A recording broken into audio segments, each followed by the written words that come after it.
All right, back on the record in the Simpson matter. Mr. Simpson is again present before the court with his counsel, Mr. Shapiro, Mr. Cochran, Mr. Bailey, Mr. Blazier, people represented by Mr. Goldberg and Mr. Darden. Good morning, counsel. Good morning, Your Honor. All right, what does our schedule look like? That's the thing we need to resolve. Your Honor, yesterday we were told that we were going to get Dr. Weir's report yesterday afternoon or earlier, I think was the way it was phrased. We have still not gotten the report. The draft that was provided to us a week or 2 weeks ago did not contain any numbers and was obviously not their final report. Mr. Neufeld talked to Dr. Weir this morning, who told Dr. Weir told Mr. Neufeld that the report was going to be faxed to us today, that the first section of it is 42 pages, and that there's going to be an addendum, and I'm not sure when we get the addendum. We agreed to the Thursday-Friday schedule, understanding that it was very tight for us to have this given to our experts and have them time to review it. We still want to try and maintain that, but we have to see this 42-page report, and we have to see what this addendum is. So what I would suggest is that I'll be able to advise you later on today whether we think we can still reasonably go forward on Thursday. But that's a real problem for us right now. All right, Mr. Harmon, good morning. Then I would just ask that you do everything you can to expedite the transfer of the report to the defense. I think Mr. Clark's talked to Mr. Neufeld since that conversation, but it's not a lot different than Mr. Blazier has told you. All right, please let me know, because if we're going to be down with the jury for one day, I need to make arrangements to have other activities for them, and et cetera, et cetera. So I need to know as soon as possible. I'll let you know as soon as I get word. I'll let you know. All right. And today's agenda, council, we're going to have Mr. Posner, I believe it is, and then Mr. Sims again. Yes, Is that pretty much? And we're going to conclude today at 3 p.m. because of a commitment that the court has granted that one of the jurors has. All right, Good come morning, on, Your Mr. Honor. Cochran. Good morning. I'd like to address the Posner testimony, if the court pleases. Yes, sir. And in this regard, Mr. Goldberg was very cooperative to make sure before we left last night we had made sure we had all the reports regarding Mr. Sam. Is it Sam Posner? Regarding Mr. Sam Posner. And I would ask the court, this has been the nature of like a 402 hearing regarding Mr. Posner's testimony. If he's present, I'd ask for him to step out for a minute, if the court pleases. All right, Mr. Posner, why don't you step outside in the hallway, please?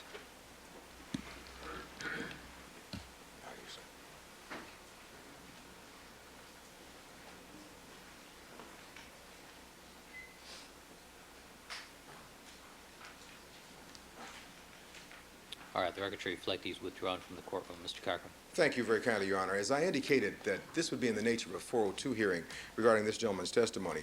First of all, the court may want to hear an offer of proof from the people, but it's my understanding from reviewing all the reports, from looking at all the receipts, there is no receipt linking Mr. Simpson as having purchased the shoes that FBI agent Boziak talked about yesterday. This man can only tell us that he waited on Mr. Simpson in very vague terms. In fact, there's one receipt for $38 for some slippers. He has no information. There's no linking up of this. And the fact is that the prejudicial effect of his testimony of bringing somebody else in from Bloomingdale's to talk about Mr. Simpson having shopped at some point but never having purchased these shoes is far outweighed by any probative value. So I think as officers of the court, we have an obligation to bring this to Your Honor's attention as soon as possible. I appreciate that since we weren't totally aware he was going to be called last evening, the court gave us this time overnight to deal with this. So I'm prepared to argue it. Perhaps the court would want to hear from the people, or I can tell you what the summary is regarding their offer of proof. But I don't think that this offer of proof will be sufficient for his testimony. And so when we get into talking about a 352 problem, I think this is it. All right. Mr. Goldberg. I'm not sure what the basis for counsel's objection is. He said that this was prejudicial. I can certainly see the prejudicial effect of evidence that a person shops at Bloomingdale's. I'm sure the jury would be far more likely to convict a defendant as soon as they learn that he's previously shopped at Bloomingdale's. Well, I shop at Bloomingdale's. That's not the test. But there is no prejudice whatsoever. His testimony is very simply that the defendant shopped there. He purchased shoes there on about 5 occasions. He's a size 12. He does not have a specific recollection of every instance where he sold him shoes. They would not necessarily have records of instances where there were cash transactions or gift certificate transactions, and that they did sell the Lorenzo shoe. And that would be the sum and substance of his testimony. It would take approximately 15 minutes to put on. There's zero prejudice, and it is probative. So I just don't understand the nature of Mr. Cochran's objection. I know that they're very, very concerned and worried about this evidence. They must have asked me about a half a dozen times yesterday about the scope of this man's testimony, and I told them what it was. My representations to them yesterday and on previous days are the same, consistent with what I've told you. I understand the concern that they have, but this is relevant testimony. It clearly is not prejudicial. May I respond, Your Honor? Certainly. We're not worried. We're the same people who sat here for 8 days while Brian Goldberg put the coroner on for 8 days, and we had to sit here, and it led to nothing, just like the evidence of Bodziak and just like this man. You know, they're whistling in the wind. These are the dying grasps of the prosecution. This is not relevant testimony. To put on this man to say that at some time in 1990 or 1991, he saw Mr. Simpson in Bloomingdale's, they can never link it up to those shoes. Those are the facts. And so what I was saying, it wastes all the court's time. It doesn't lead anywhere, and it's analogous to the testimony that we listed from Dr. Lakshmana, that Dr. Golan made all these mistakes, but he still couldn't tell us the various things. And you saw the contrast. They spent 8 days on direct. Mr. Shapiro spent, what, a half day in cross-examination. And so we're just saying to the court wants to move this case along. This is a good example of that. And the reason why we kept asking counsel, Mr. Goldberg, and I complimented him at the beginning, we asked him, because we couldn't believe he wanted to put this man on, given what he has to say. And so that I think now the court understands it. And we have a summary of his testimony. And listen to this, Your Honor, that during the time Mr. Posner was the manager of the shoe department, he met O.J. Simpson several times. Mr. Posner was asked to read the sales receipt.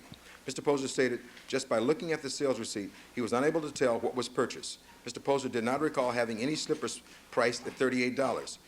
And he goes on, there's no linkage, Your Honor. So they could bring anybody in here, and that doesn't add anything. And so counsel says, well, if the jury hears he shopped at Bloomingdale's, they're likely to convict him. He hasn't been down on this trial every day, obviously, if he thinks that. I mean, that has nothing to do with this case. The evidence... Well, I took that to be a facetious comment. Well, I had to respond to it because I can't be sure, Your Honor, with everything they say. But That was not particularly helpful. I didn't think so either. But the point is, Your Honor, and I think you now have the picture. I asked for the offer of proof. You now have it. How does this link up with O.J. Simpson? If they'd asked us, we would stipulate that he has on occasion bought a size 11, size 12, size 13. I mean, there's in that range. He's bought shoes in that range. They went all through yesterday to do that. I mean, that doesn't add anything. How many men in America do you think wear size 10 and a half, 11s, 12s, 12 and a halfs, 13s? And that's not instructive. Apparently 10% of the population. Well, no, I think isn't that just 12s, 10%? So if you add those other sizes, I think it's even larger.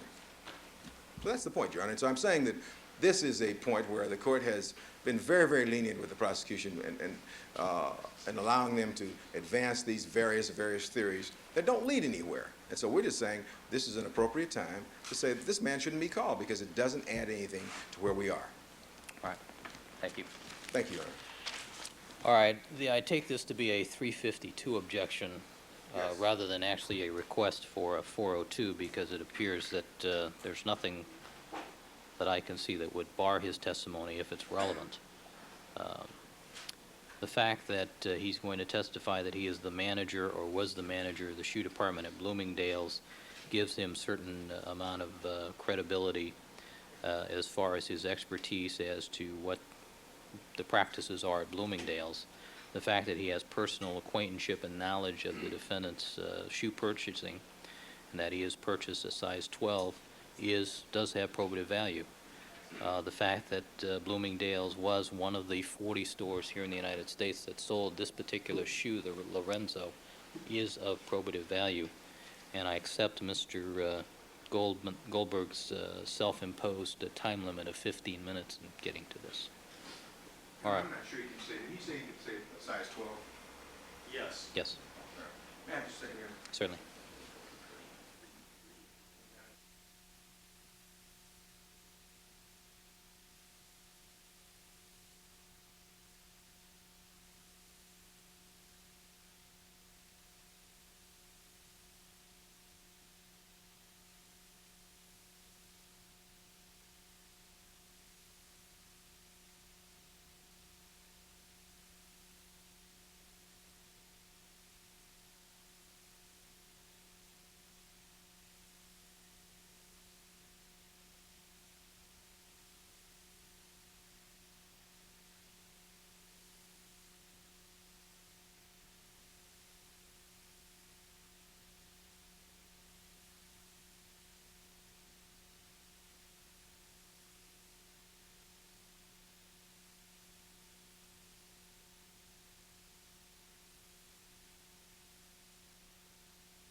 right, Mr. Cochran, ready to proceed? Yes, we are ready to see. Thank you, Your Honor. Your Honor, might I just address one last matter not relevant to what Mr. Cochran said? Just for the record, I am flying this afternoon to Kansas City for a hearing on the subpoena that you approved for Marcus Allen, and I'll be back tomorrow night. And I just want to make sure there are no hair and trace witnesses contemplated today or tomorrow. Mr. Darden? I don't think I'm in a position to say that there won't be some hair and trace. Today and Clark tomorrow. told me that yesterday. Today and tomorrow. Well, there's the problem with Bruce Weir, so I don't know if the schedule is going to somehow get jumbled. I don't expect it will be. All right, well, But if, who knows? Mr. Bailey, you're going to be handling the hair and trace for the defense, all right, if he does have business connected to this case in another jurisdiction, so if he's not available, we'll just have to bounce around with some other witnesses. No. All right, maybe we'll do some DV. All right. Thank you. Deputy McNair, let's have the jurors, please. All right, and Mr. Goldberg, why don't you retrieve Mr. Posner? And two other housekeeping issues. Mr. Harmon has said that he would like some time to set up prior to recalling Mr. Sims to the stand if we take a brief recess. Oh, I assume we'll have to recycle to a different set of exhibits. Yeah, and I've discussed two stipulations with Mr. Bailey, one relating to the Reebok shoes being the ones that were the subject of Detective Lang's testimony, and one relating to the crime scene photographs that were referred to by Mr. Bodziak yesterday of shoe prints having been taken on the 13th of June, which he's agreed to. So I'd like to offer those to the close of Mr.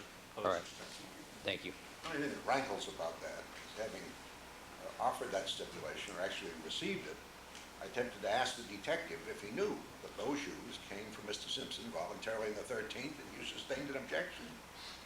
Well, nobody told me there was going to be a stipulation, counsel. Now that I know. I put a statement forward. Well, I think actually that testimony did come in hearsay. It's not a matter. Deputy McNair, thank you. As to who we will have tomorrow? May I be excused to get Mr. Yes, please. I assume that a lot depends on what we're going to do with the other hearing. Okay, well, I'm concerned. No, I'm just as interested as you are as to what's coming next. Okay. I mean, I've been told that Agent Marks is not going to be until next week. I just want to make sure that that hasn't changed. All right.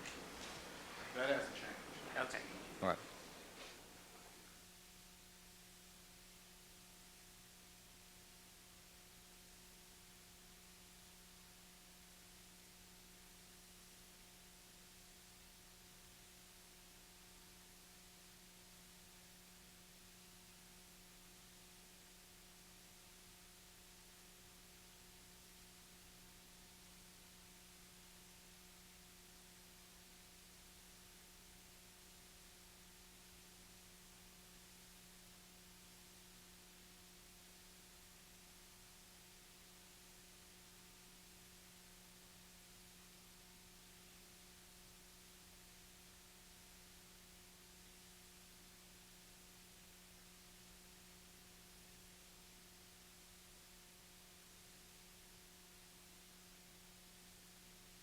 The original crime scene gloves, I'd ask that that if it's going to be open, it'll be open on the record.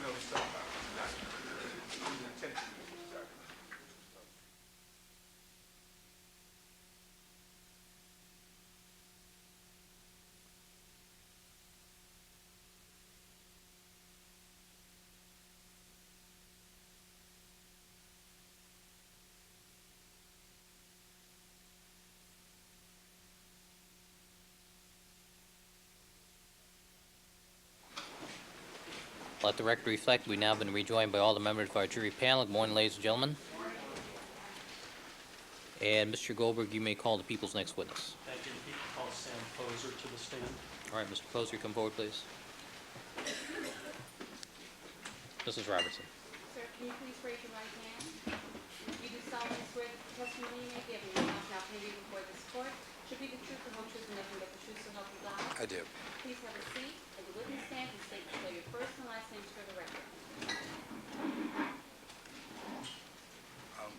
My name is Samuel Marc Poser. Do you have a SAMUEL, Would you pull the microphone closer, please? SAMUEL, MARC, POSCR. Thank you. Good morning. Say, Good morning, Mr. Poser. Morning. What is your occupation, sir? I'm the associate buyer for men's shoes at Bloomingdale's. And is that Bloomingdale's in New York? Yes. And how long have you been with Bloomingdale's? Almost 5 years. When did you start? August of 1990. And shortly after you started, let's say around the winter season in 1990, did you see a Mr. Orenthal Simpson come into the store in the New York Bloomingdale's? Yes.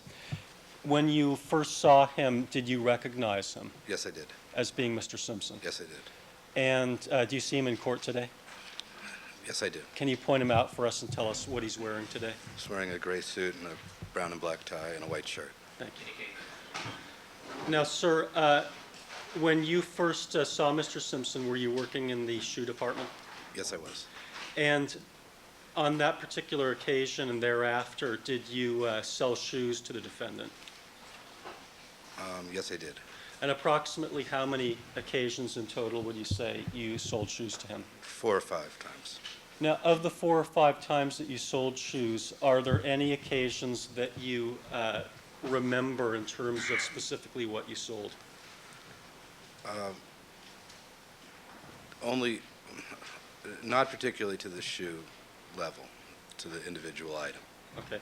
Is there any instance where you have some recollection of what you sold? Yes, there is. And can you tell us what that instance was? Yes, he was in this. Mr. Poser, could you pull the microphone closer to you, please? Certainly. At one time, he came in, he was about to do a broadcast for a Bills game in Buffalo, and he needed a boot to wear for the Bills game, and I remember selling that, assisting in the sale, selling it to him. Okay. And other than that, do you have any other specific recollections in terms of the types of shoes? He liked to buy dress casual shoes, Okay. not shoes to wear with suits and so on. Now, even though well, did you recognize that he had some type of celebrity status when you first started selling to him? Yes, I did. Even though he had some type of celebrity status, did you, considering that he had that status, did you somehow memorize the occasions when you sold him shoes and what you sold him? No. All right. Now, during the time period that you had sold shoes to Mr. Simpson, was Bloomingdale's one of the 40 stores that sold Bruno Magli Lorenzo shoes? Yes, we did. And I'd like to show you what we've marked as People's 375 for identification. And maybe you could take the shoes out of there and tell us if one of those is Lorenzo. This is Lorenzo, the boot. He's indicating what has previously been referred to as the size 12 semi or demi boot, Your Honor. Yes. And what colors did Bloomingdale's carry those in? Black, brown, and olive. Do you remember whether or not you sold those shoes to the defendant? No, I did not. You don't have a specific recollection one way or the other? No. Now, what price range did those shoes sell in? I remember them to be under $200. Okay. And how would you classify that? Is it an athletic shoe, a dress casual shoe? What type of a shoe? It's a dress casual boot. Okay. And if a person at Bloomingdale's purchases items at the store with cash, is a record made of what they purchased? A record of the purchase is made, but not particular to the person who purchased it. Okay, so there would be no record of a particular individual purchasing a particular item? Correct.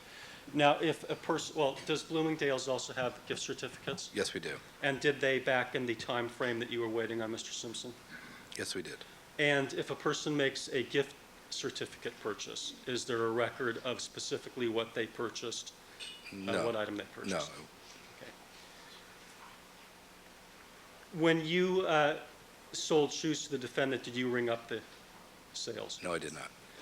And when was the last time, if you can give us an estimate, that you would have sold shoes to the defendant? I believe it was I believe it was early '92. That's, in the wintertime of '92, I believe. And over this period of time, you say that the shoes were generally dress casual shoes? Yes, What size did the defendant take? size 12.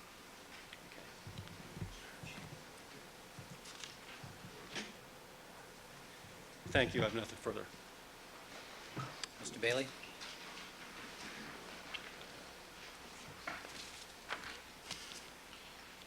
Mr. Posner, how many times have you been questioned about the same subject matter prior to today? About 5, I guess, 5 times. By whom? by some detectives From the LAPD? from the LAPD, somebody from the FBI, and from the defense.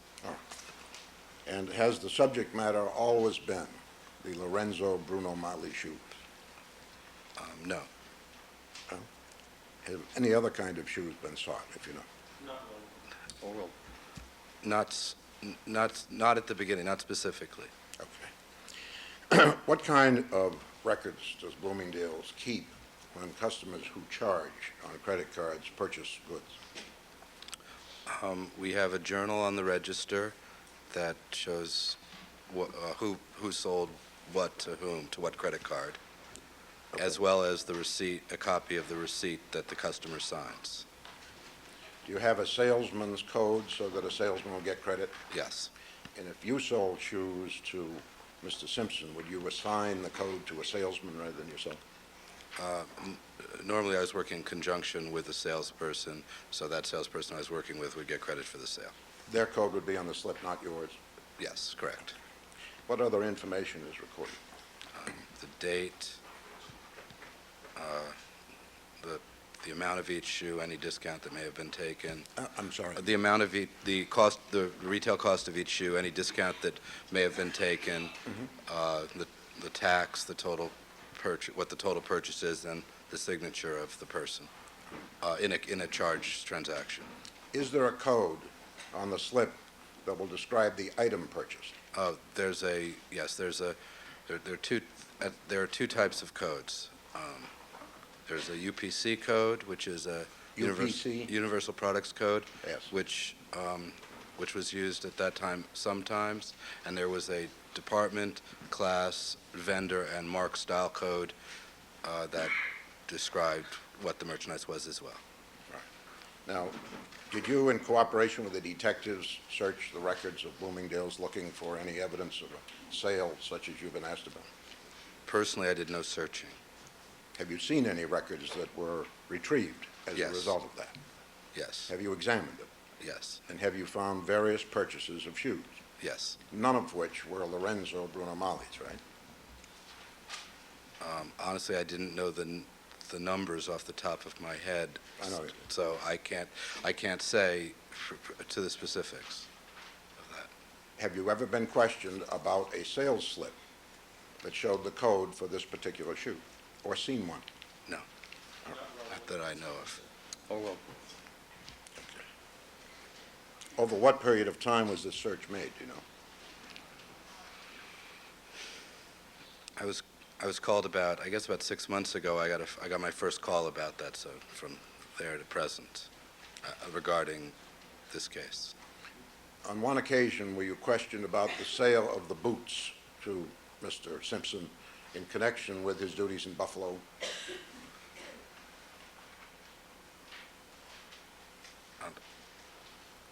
I guess when I was first asked, I mentioned that was the one thing that I remembered specifically. Right, that he had some job in Buffalo and he was purchasing some boots because he'd be working outdoors, right? Correct. Have you ever been to Buffalo?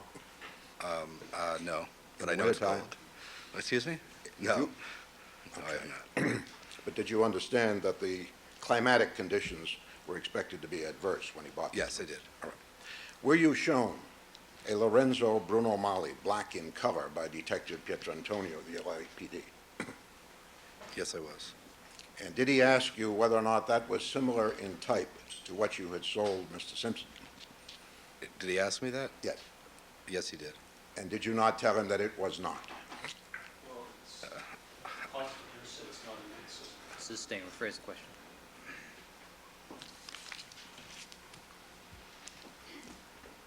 Without the statement, you can ask him whether or not he sold that boot. Right.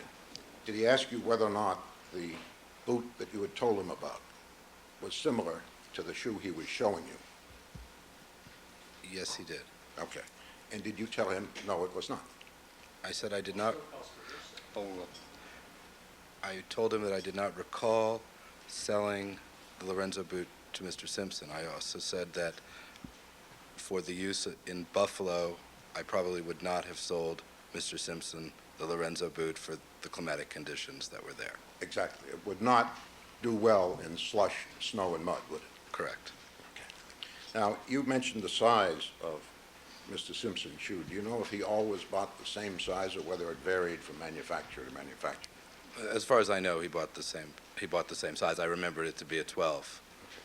And on how many different occasions did you fit him with new shoes? About 4 or 5 as he came in. Okay. You have a minute, please.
You may.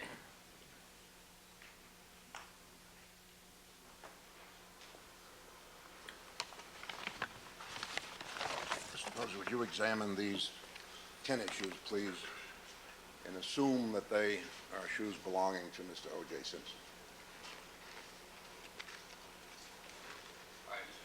People's Exhibit which?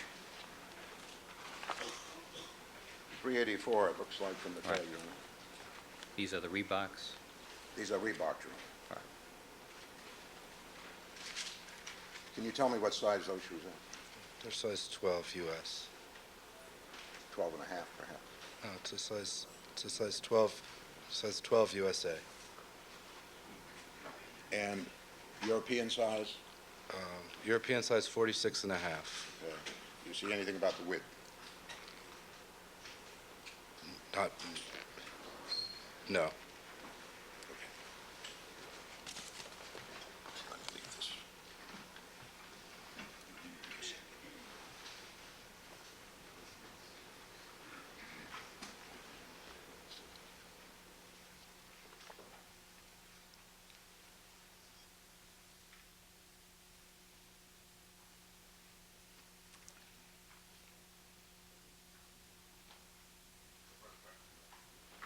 Mr. Goldberg? Sir, you were asked whether you were shown some documents from Bloomingdale's constituting records of shoe purchases. Yes. Do you recall that? How many were you shown, if you recall? I believe 3. And was one of them for women's shoes? One of them, I didn't recognize the numbers on. If I approached and showed you 3 documents, might that refresh your recollection? Yes, it would. All right, Mr. Posner, you're going to have to keep your voice out. I'm Would you just pull the looking yes, it would. to- I'm sorry. Excuse me. Excuse me. Would you pull the microphone a little closer to you and speak directly into it? Sure. please? Thank Sorry you. about that. Proceed. Sorry, Your Honor. Sure. The numbers are 1540, 1509, and 1529 from Discovery.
Sir, can you take a look at these and see whether these are the receipts that you saw?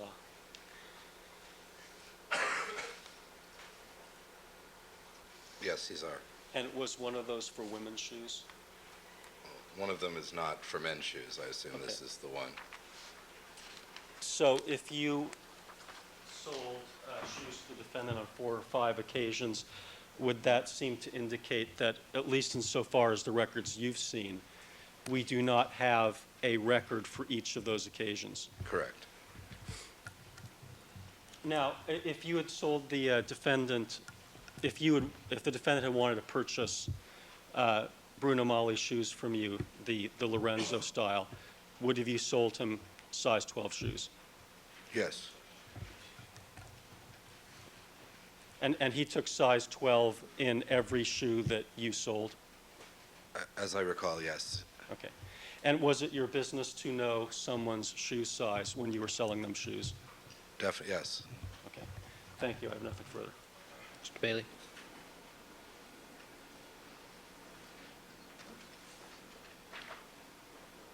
All right, Mr. Posner, thank you very much, sir. You are excused. Thank you.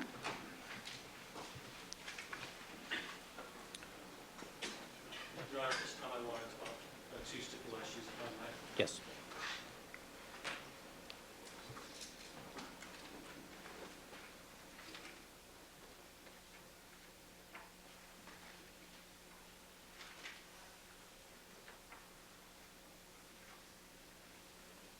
Counsel, will you stipulate that the Reebok tennis shoes that have been marked as People's 384 for identification are the same shoes that were the subject of Detective Lang's testimony that were received on June the 13th of last year? All right. Okay. And will you further stipulate that as to the photographs that have been marked as People's 388 through 395 depicting shoe prints that were discussed by Mr. Bodziak yesterday, that those photographs were taken at the Bundy location also on the 13th of June? That's correct. All right, ladies and gentlemen, as we instructed you earlier, a stipulation is an agreement between the attorneys as to the facts of the case, and you would assume the agreed-upon facts to be true for the purpose of this case. All right, people's next witness. Is this Mr. Sims again? Yes, Your Honor. All right, ladies and gentlemen, we're going to need to recycle some of the exhibits. I'm going to ask you to step back into the jury room. This take us about 5 or 10 minutes to reset up.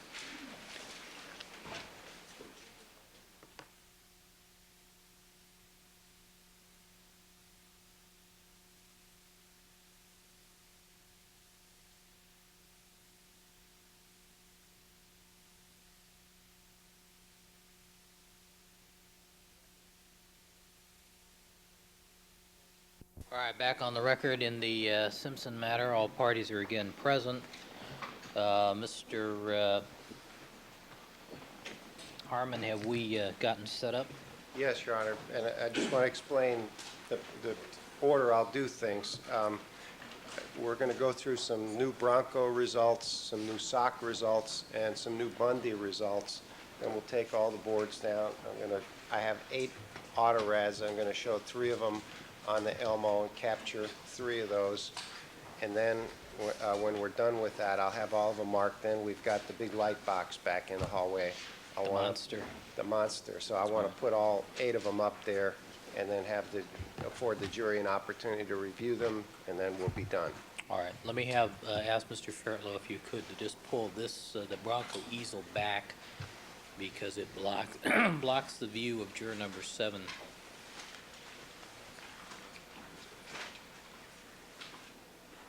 So the witness on the witness stand cannot be seen by juror number 7. So once you take it down, let's bring the jurors in, then you can put it back up. To be frank, I don't understand why we need the monster. I'm more than willing to stipulate that the band's a line. He can show them on the Elmo. I don't think that there's any reason to go through that again, particularly since that these are cumulative results on material that we've already been over. So I think that there reaches a point where there's more prejudice here than probative value. in terms of the number of times that you can show the same material again and again to the jury in an effort to make it seem like it's more than it is. Mr. Harmon? It may be cumulative in terms of the overwhelming amount of DNA evidence that we've presented. The only accumulation that we've seen is that we had PCR results from 3 of these 4 stains. Now we have an additional PCR result on one of the stains there was no testing on, and now we have an 8-probe match showing Mr. Simpson's blood on the back gate and Mr. Simpson's blood on sock number A. The jury has not seen this before. But that's not my point. My point is simply that it should be enough to show the autorad on the Elmo of material that we've already seen autorads on. I'm not objecting that they can put in more data on the same stains. All I'm saying, it seems to me plainly cumulative to show the same exhibit again and again and have this whole parade of people looking at the autorad again. It seems to me they can show it on the Elmo and put it in evidence. All right, let's see how it develops. I'd just like to point out, I'm only going to show 3 on the Elmo. I could show all 8, and then we'd take a lot longer than I think putting the big light box up. So All right, well, we'll probably spend more time arguing about it than looking at it. we already have, I think. I think so, too. All right, Mr. Harmon, you assure me you can present all of this in 1 hour, correct? Yes. All right, you got an hour. All right, Deputy McNair, let's have the jurors, please.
All right, let the record reflect that we've been rejoined by all the members of our jury panel.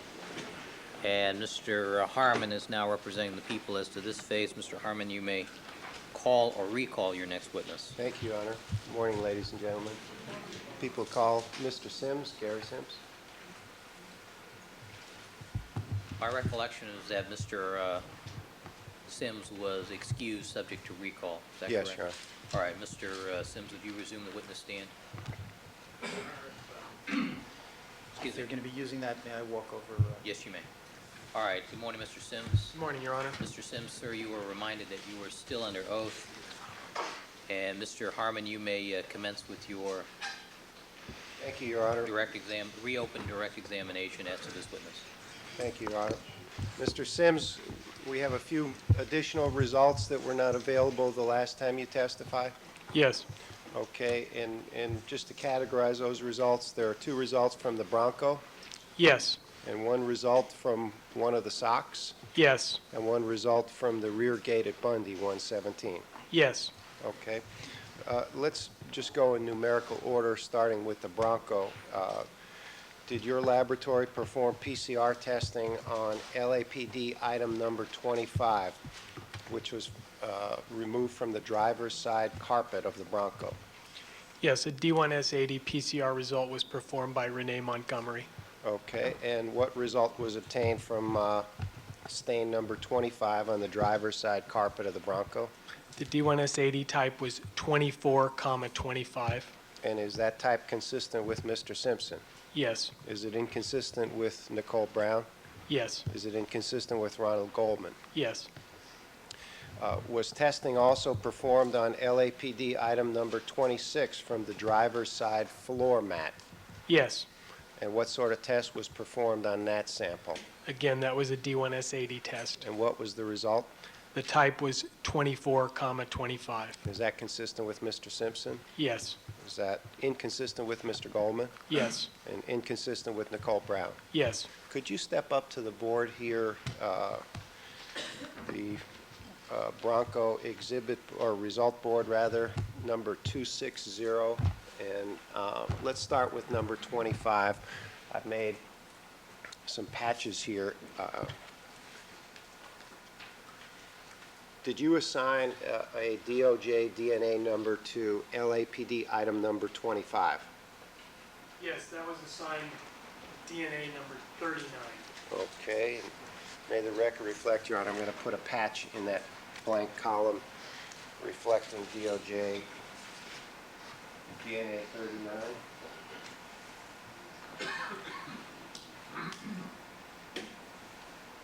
And now, there's previously been testimony from Colin Yamaguchi that he performed DQ alpha testing and produced the result 1.1, 1.2.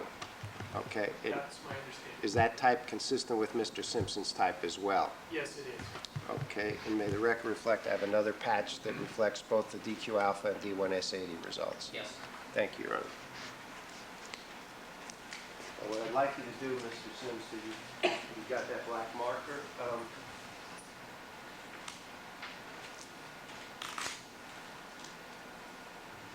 I would like you, in the lower portion of the frequency column, would you please write in the D1S80 only frequency for stain number 25, or your number 39?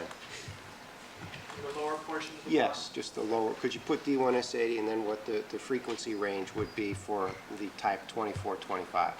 Yes.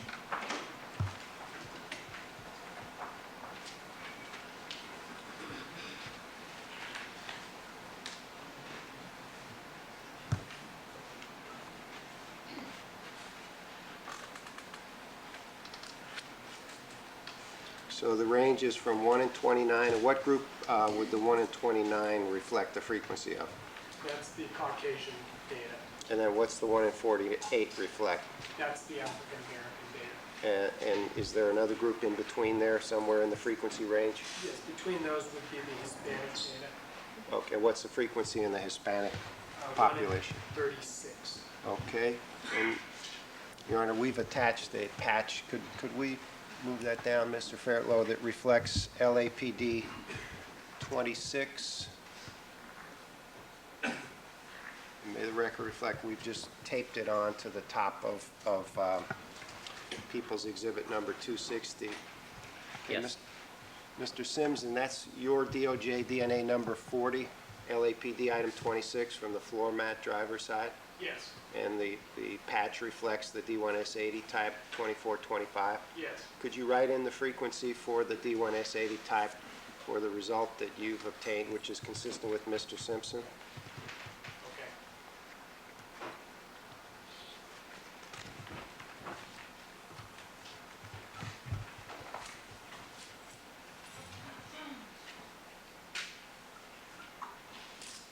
Okay, and it's the same 1 in 29 to 1 in 48, Yes, and reflecting the same groups that are reflected in the frequencies for item 25? yes. Okay. Could we move on to the SOC photo board and SOC result board? The SOC result board is Exhibit 262, and the SOC photo board is 262A.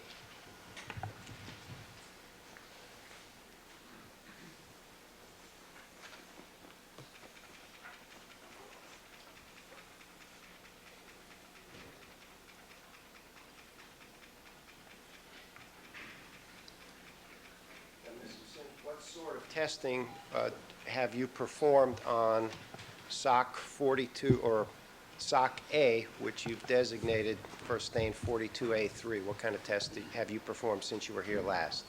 The tests that were completed, and actually these were begun in February, but the RFLP process takes several weeks because of the low amount of DNA on this particular sample that was applied to our gel. And we tested it for the restriction fragment length polymorphism results as distinguished from the PCR tests that we talked about, such as the PCR tests, again, are the DQ alpha and D1SAD. These are the RFLP tests now that we perform. Okay, and when you began those tests, did you already know what the PCR results were on the various stains on those socks? Yes, I did. Did you also know how much DNA was in those stains? Yes, I did. And which stain did you subject to the RFLP process? That was stain A3. Okay, could you point out where that stain was located on Exhibit 262A? A3 is near the top, towards the top portion of the sock designated A. Notice that it's on the same side as the cutout that we did the previous RFLP on, which was A1 stain. So now this is the A3 stain up near the top. of this So, particular and sock. A1 is the stain that you produced RFLP results which showed a consistency with Nicole Brown? Yes. Okay. How many different or strike that, what samples did you have during this RFLP run? What other samples did you use during the same run? Yes. Because I already knew what the PCR tests were, I ran 3 particular samples on that particular RFLP gel. One was the SOC 42A3 stain. The other was Mr. Simpson's reference sample for side-by-side comparison. And then finally, I ran LAPD number 117, which is our DNA number 49, which was collected from the rear gate at the Bundy crime scene. Why didn't you include Nicole Brown and Ronald Goldman in those RFLP tests? Because they had already been eliminated by the PCR results. Okay.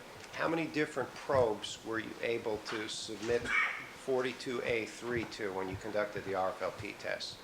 I have data on 8 probes. Okay. Would you strike that? Did those probes match Mr. Simpson's known reference type? Yes, they did. All 8 of them? Yes, they did. And we'll show them to the jury in a little bit. But would you please describe the frequency estimate for the match from among the RFLP probes that you tested 42A3 against? Yes. The actual loci that I tested, there were 8 loci. Of these, I used population data from 6 of the loci, specifically D1S7, D2S44, D4S139, D5S110, D10S28, and D17S79. And the results were as follows. The profile detected in this stain occurs in approximately 1 in 57 billion African Americans, 1 in 150 billion Caucasians, and 1 in 100 billion Hispanics, indicating that among randomly chosen individuals, this RFLP profile is a rare event. And again, this is for unrelated individuals. And this is an estimate that's derived from only 6 of the 8 probes? Yes. And why don't you have additional information on the other 2 probes? For the complete set of data that we routinely use in our laboratory, we don't have population data for the additional probes. Okay. Your Honor, may the record reflect I'm going to put a patch in the RFLP column showing Yes. 8 probes.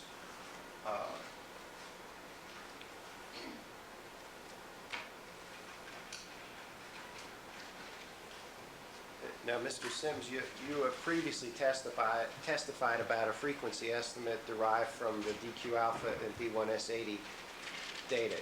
Is that still a valid estimate, at least as far as those tests are concerned? Yes.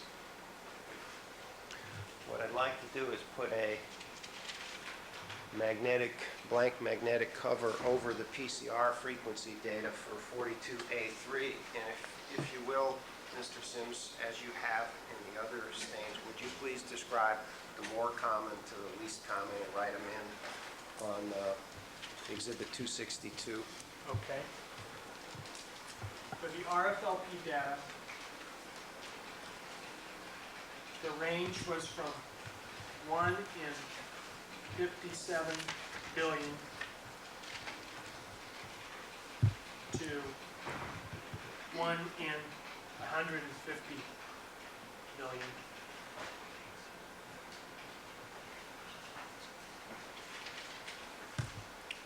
Okay.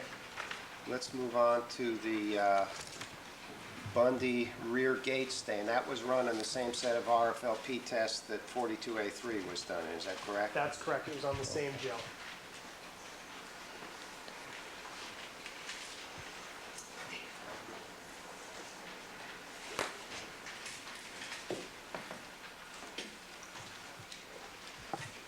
Did you obtain a similar number of RFLP matches as you did with 117 as you did with 42A3? Yes. 8 probes? Yes. Your Honor, may the record reflect I've got an 8-probe patch that I'm going to place in the RFLP column for on Exhibit 259 Yes, thank for you. 117. I've got a similar magnetic blank patch that I'm going to place over the PCR data. You previously provided BQ alpha and B1S80 frequency information for the PCR testing that you did on 117. Is that correct? Yes. And that data is still valid as it relates to the test that the PCR test that you performed. Is that correct? That's correct. And what frequency estimate did you produce for the 8-probe match on 117 to Mr. Simpson's known reference sample? These results are the same as what we obtained from the SOC, namely 1 in 57 billion African Americans, 1 in 150 billion Caucasians, and 1 in 100 billion Hispanics, again using the 6 loci. Okay, could you write the frequency estimate in on that blank magnetic patch that's on Exhibit 259? Okay.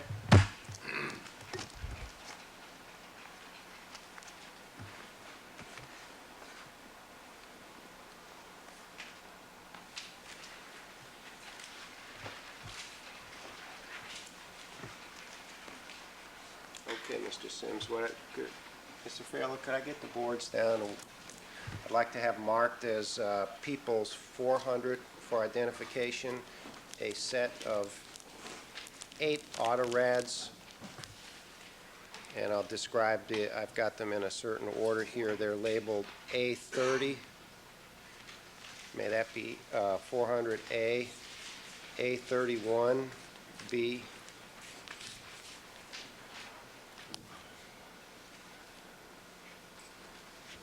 A32C, A36D, A29E, A33F, A34G, and A35H. At this point, I'd like to put on the Elmo Autorad A30, which we've just had marked as 400A for identification. Mr. Sims, I'm going to ask you to come down here and use our point maker. Just generally speaking, though, before I ask you to show the jury how you have these things aligned, when did you actually begin the RFLP process on this set of stains that included SOC A3 and 117 and Mr. Simpson's reference sample? That was in February.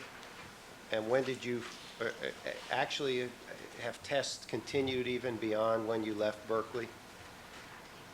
Yes, we at this point have the 8 probes. We have one additional that has not been sized, but it came off just recently over the weekend, and there's another one ongoing now. Okay, and about how much DNA did you use, for example, with SOC stain A3 or your 42A3? It was approximately 100 nanograms. And then how about with respect to 117, the rear gate stain, about how much DNA did you use? As I recall, that was a little less. It was about 88 nanograms was the Okay. estimate. Why don't we give you the point maker here and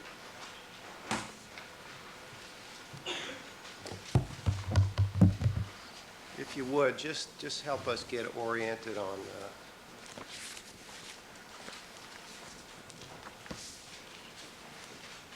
from left to right, just so the jury can appreciate what they're looking at. Okay. The, do I need to? Yeah.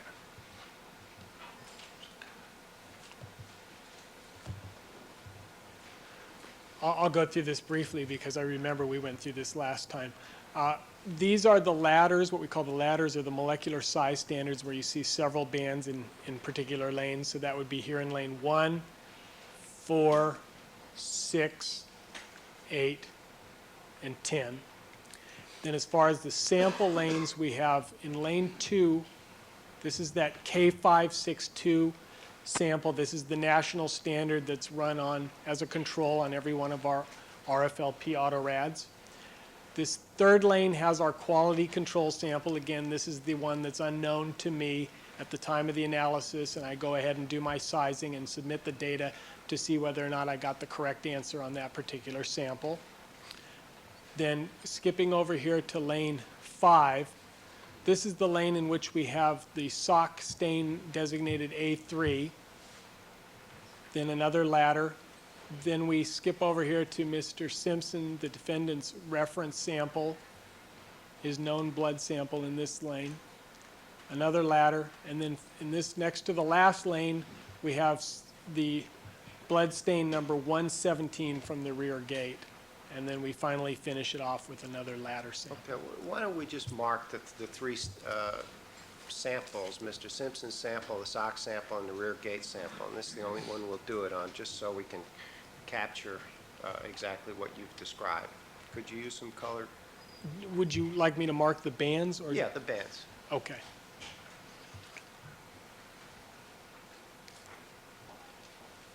Okay, you're marking the sock with some pink. Yes, the sock is marked with pink.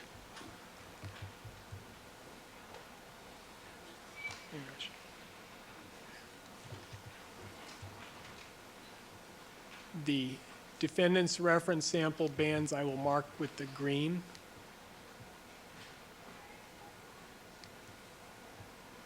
Okay, and then what color for 117? I'll use blue for that.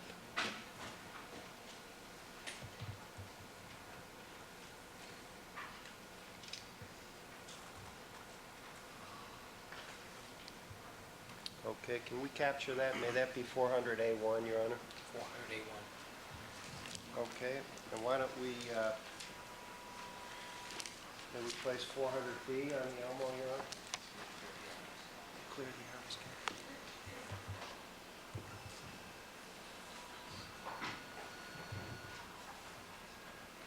Okay, Mr. Sims, I'm just going to ask you to point out where the bands, do you want me to hold that for you? Sure. Okay. Just show the jury where the bands are that match among the three samples, Mr. Simpson's sample, the rear gate, 117, and sock A3. I'm not going to ask you to mark them and capture them. Just to point them Just out? to point them out. Okay. On the sock A3, there's a band here, a band here. On the defendant's reference sample, again, a band up here, a band here. And on number 117, again, a high molecular weight band there, and then the lower molecular weight band is down here. Okay, and I'd like to place 400C on the Elmo.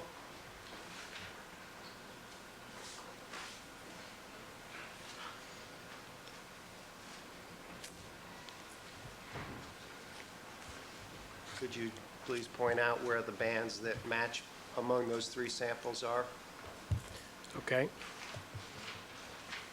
For the sock A3, the high molecular weight band is here, then a lower band is in this position.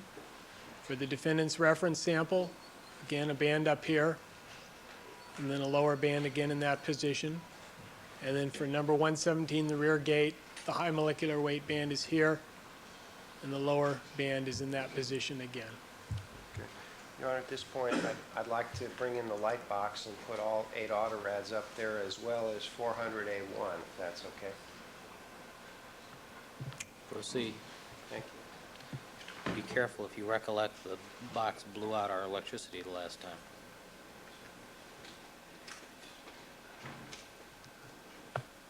And Mr. Harmon, do you have much more after that? No. A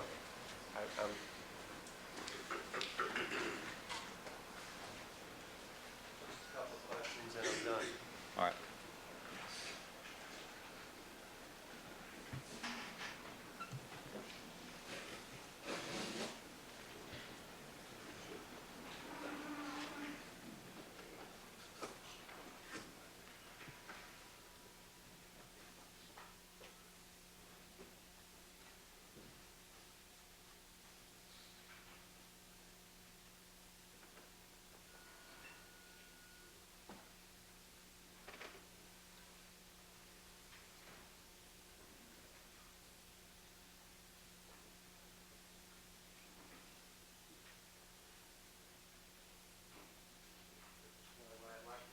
Put 400A1 up there along with the other auto red, the 8 auto reds.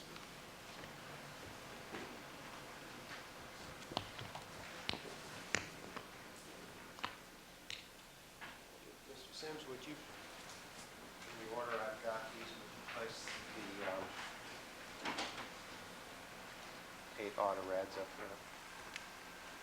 And as well as 400A1?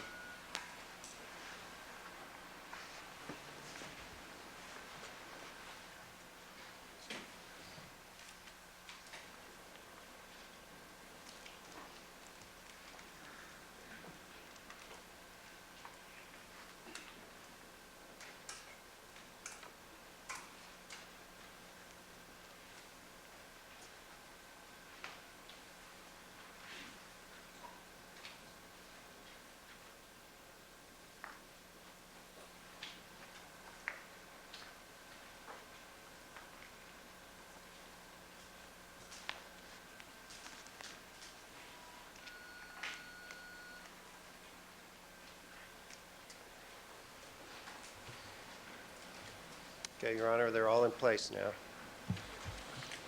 All right. Do you want to present these to the jury? Yes, I'd like to give As the jury a previously. chance. All right, let's start with juror number 7 today.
fact that all the jurors have had the opportunity and have taken the opportunity to review the 8 auto rads, People's 400.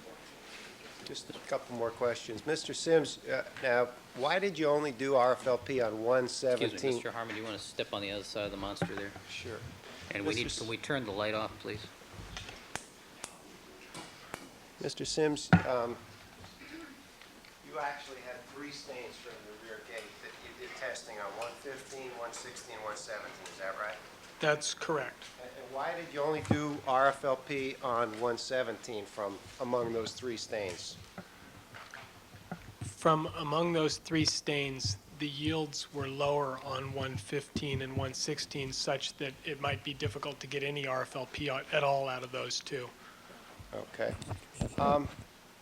Just a couple other questions. On some of these, just to go back, because it's been a long time since the jury heard the description of the RFLP process, in some of these autorads, there's something that looks like the San Andreas Fault that goes across it. Yes, there is. What is that? There was a tear in part of that membrane on the side extending into the middle, around the middle of the actual membrane that occurred during the batch probing process. And the membrane is this fabric, It's a nylon, yes. It's a and nylon. it actually tore when somebody was pulling it off the film? No, it actually tore during the manipulation process, the handling process, when it goes in and out of liquids or is opened up because it's contained in a plastic wrap. And what effect does that have on the testimony you just presented here? It has no effect. What did you do then? Well, thanks to the skill of our batch probing team, they were able to it's not torn in half, so they were able to bring the 2 edges right up against each other so that you could still go through the whole probing process. I mean, theoretically, you could cut this thing in pieces and still size it. It just makes life more difficult. When in the sequence of probings was it that the membrane tore? It was after the first probing, so it was after the D2 membrane or autorad was obtained. And is that the only one where you can't see this line that looks like an earthquake fault? Actually, I don't think you can see it in a lot of them. Some of them you can see it. Most of them you can't, as I recall. Okay. Thanks, Mr. Sims. I have no further questions. All right. Mr. Scheck, do you need the display machine? Yeah, just 1 second. I'll be All right. After afternoon, ladies and gentlemen, good morning. Well, Mr. Sims, good to see you, sir. Good morning. First of all, Mr. Harmon, at the beginning of his direct examination, mentioned that there were 3 areas that you were reporting on today, and that is results from the Bronco, results from the SOC, and results from the rear gate at Bundy. Is that correct? Yes. And as far as the results in the Bronco is concerned, sample 25 had already been tested by LAPD and was a DQ alpha of 1.1, 1.2. Is that correct? That's my understanding, And yes. that was consistent with Mr. Simpson? Yes. And that was a drop found in the carpet in the Bronco. Is that right? Yes. And the additional data that you presented to us, I guess, is on number 26, which was also a drop on the floor mat.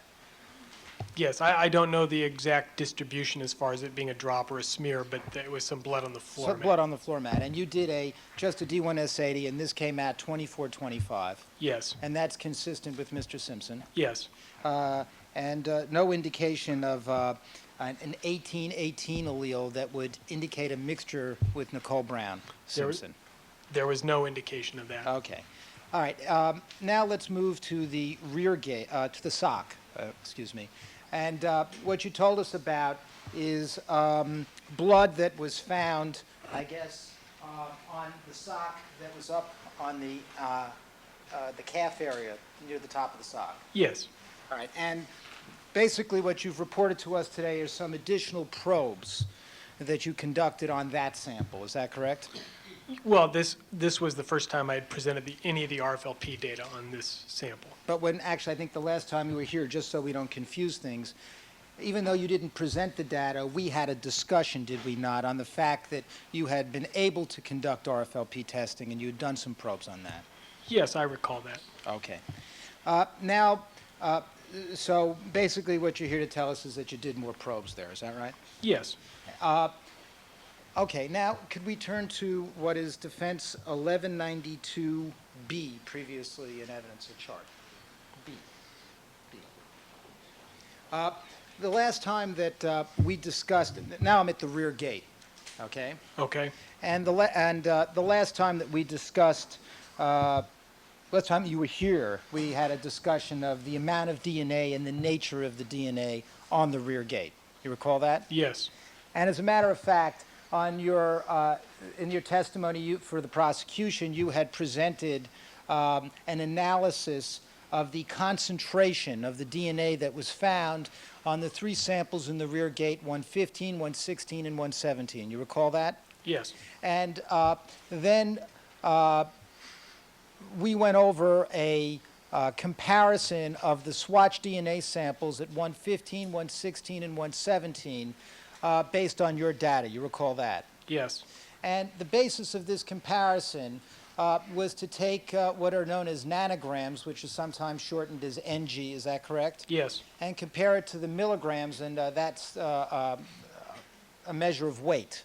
Yes, it was the nanograms of the DNA recovered to the milligrams of the swatch material that was sampled. Right, and this was part of what you were doing to try to give us an assessment of concentration.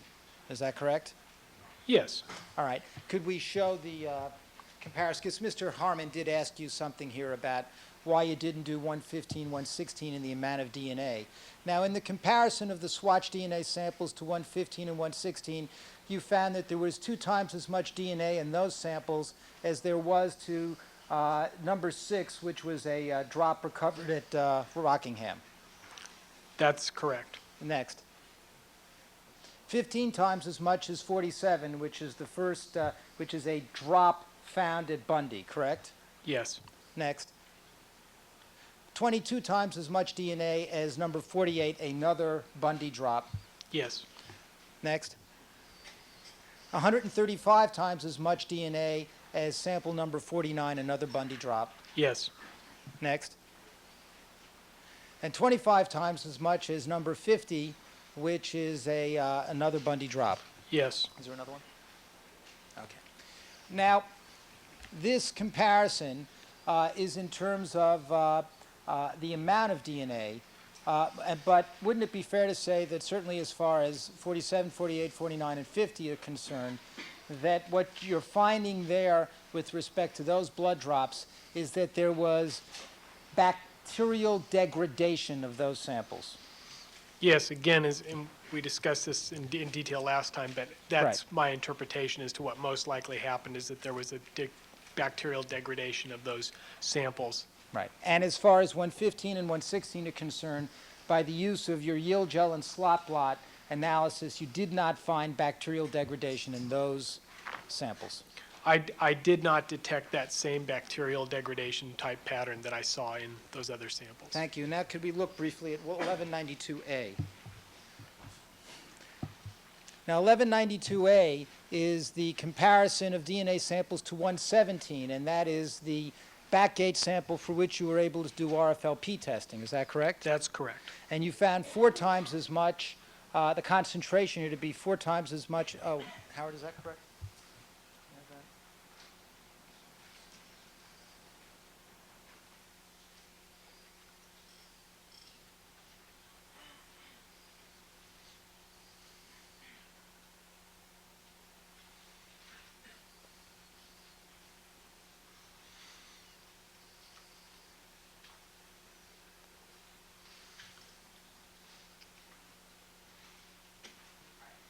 Found in terms of concentration 4 times as much as number 6, a Rockingham drop. Yes. 27 times as much as 47. Yes. 45 times as much as 48. Yes. Can we have the next one? 270 times as much as 49. Yes. Next. 51 times as much as 50. Yes. Is there another one? And 11 times as much as number 52. Yes. Okay. Now, again, with respect to 117, in terms of your slot blot analysis and your yield gel analysis, you did not find the same evidence of bacterial degradation and contamination that you found on 47, 48, 49, 50, and 52? Well, again, and I think we talked a little bit about this, but you recall there were only 3 of those 5 that you mentioned that we actually had a yield gel on, where we could see the bacterial degradation pattern. Right. But So that's correct. We did not see that same pattern that we did see. fine. Now, finally, one other measure of whether or not there's bacterial contamination in samples, as reflected in RFLP testing, is your ability to detect DNA bands at the top of the RFLP membranes. Is that correct? Yes, the bands that are at the top of the membrane, the top portion, those would tend to be the higher, well, they are the higher molecular weight DNA bands, and those are more subject to degradation than the lower bands. And the reason that they're more subject to degradation is that they are larger, Yes, and that the process of bacterial contamination is such that the bacteria begins to eat away, and it's going to get the larger fragments earlier than the smaller fragments. well, it will chop down the larger fragments, so they tend to get smaller is what happens, and they tend to degrade.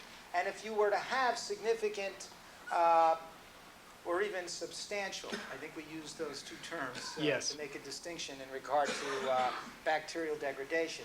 But if you were to have either significant or substantial bacterial degradation, what you would tend to find is that you might either lose bands at the top of an RFLP gel, or they would become faint in comparison to other bands. Yes, Now, on these samples, for example, I think it's, you can refer to your notes, D1S7 is a sample where you found on 117 high molecular weight a DNA band at the top of the gel at around 10,028 base pairs. yeah, so for the rear gate, 117, it's about 10342, so 10,342 base pairs. All right, and literally that means that there's 10 of those, well, tell the jury exactly what that means in terms of base pairs, rather than have me describe it. Yes, well, I think we've had some discussion about base pairs and DNA, and what we're talking about there is the G pairing with the C and the A pairing with the T, and each one of those is a base pair.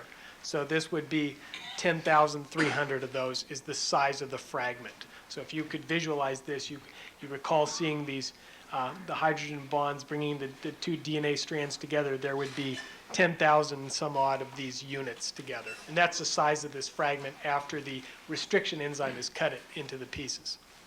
And just to illustrate the point, Your Honor, may I remove from the light box and put up for a second on the Elmo, just so everybody can see exactly which order rate I'm referring to. Yes. The D1S7 order rad, just for illustrative purpose. All right, Mr. Scheck, are you going to use the rest of the items on the box, because the glare is... Just before I do that then, just for purposes of D4S139, would you agree that that is another probing that had bands that appear to be in the upper range? Yes, that's around 8,800. All right, and let the record reflect that I'm just pointing for the jury to the particular order rad that has those that Mr. Sims and I were just discussing. Yes. And now I'm moving to another one that's entitled D5S110. And again, with that, that has some bands at the top of the gel. Yes, those bands are around 11,000. Right, and as far as the D4S139 and the D5S110, those are pretty good and distinct bands at the top of those gels. Yes, they are. And that is consistent with your finding of no significant or substantial bacterial contamination on sample 117. That's correct. And I would suppose D17S26, the upper band there is also in the upper regions of the gel? Somewhat now. We're getting a little more towards what I consider the middle range, but that's about 6,800, 6,900. Okay. And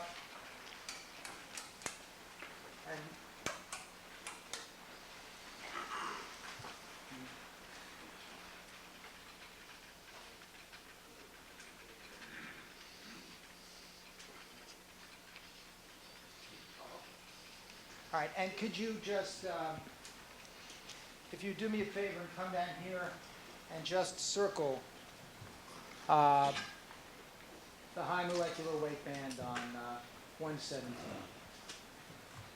This is on the D1 S7 order red that I think you told us was something, that's the stock. Something on the order of 10,030 base pairs. Is that correct? Yes, All right. And is there a lower band in this? yes. All right, and those are fainter, actually.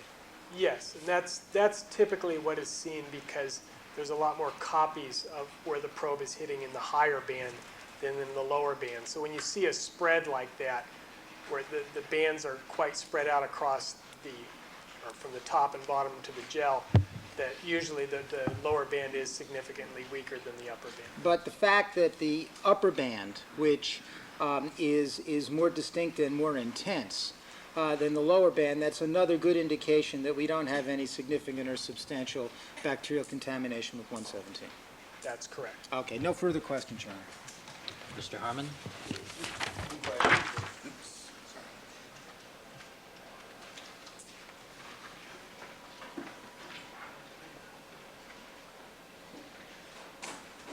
Mr. Sims, just to take on that last question. Mr. Harmon, you need to do your questioning on the other side of the monster there. Were there signs of degradation on any of those rear gate stains? The yield gel patterns did not show the type of bacterial degradation that I talked about, although you can see from the photograph that the DNA is starting to degrade a little bit. It's not pristine DNA. In other words, it's showing some of this pattern whereby there's a high band and then it's starting to show a little smearing below that. And time causes that to happen? Yes, it does. Environment? Yes. Now, Mr. Scheck kept asking you about the significant bacterial degradation with respect to the rear gate, and you said you saw none of that. That's correct. But you did see signs of degradation that you know are caused by time. Yes, and exposure is the way I would put that. Okay, thanks. Mr. Scheck? That last question that Mr. Harmon asked you about seeing some smearing or smudging, you can't tell us anything, can you, about how much time would cause that kind of slight smearing, can you? No, in other words, you typically see that little bit of degradation. It's not unusual to encounter that. Even on something that's been there for a day. That's possible, yes. And in addition, in respect to those questions that Mr. Harmon asked you, the difference between sample 50, for example, which is found on the ground at Bundy within feet of the rear gate. Sample 50 had significant bacterial degradation, did it not? Well, again, let me check that real quick because I want to make sure that that's one of the samples that we did run the yield gel on. If you give me one moment, I'll check Sure. that.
On DNA 8, which is LAPD number 50, on that particular sample, now we didn't see anything on the yield gel.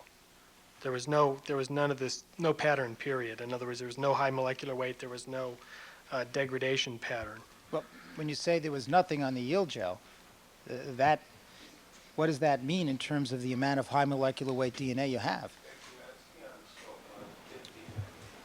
Overall, In other words, we did not see any high molecular weight DNA from the blood stain. And that's consistent with a sufficient amount of bacterial degradation that so much of the high molecular weight DNA was eaten away by the bacteria that you couldn't even get a reading on the yield gel. That's certainly possible, yes. No further questions. Mr. Harmon?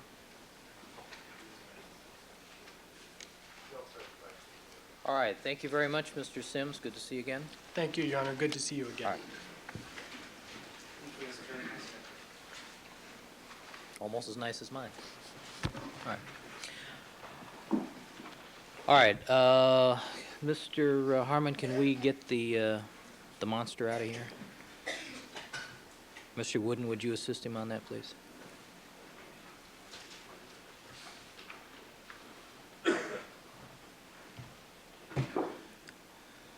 All right, the people have their next witness available? All right. Without the reporter.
All right, ladies and gentlemen, I have some scheduling matters I need to talk to the lawyers about. I'm going to give you a longer lunch hour than normal today up in the big lounge, rather than keep you down here.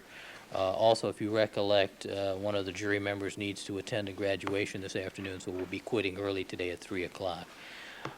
Please remember all my admonitions to you. Don't discuss the case amongst yourselves, form any opinions about the case, allow anybody to communicate with you, or conduct any deliberations till the matter has been submitted to you. And as far as the jury is concerned, we'll stand in recess until 1 o'clock. And I'd like to see counsel in chambers in about 5 minutes.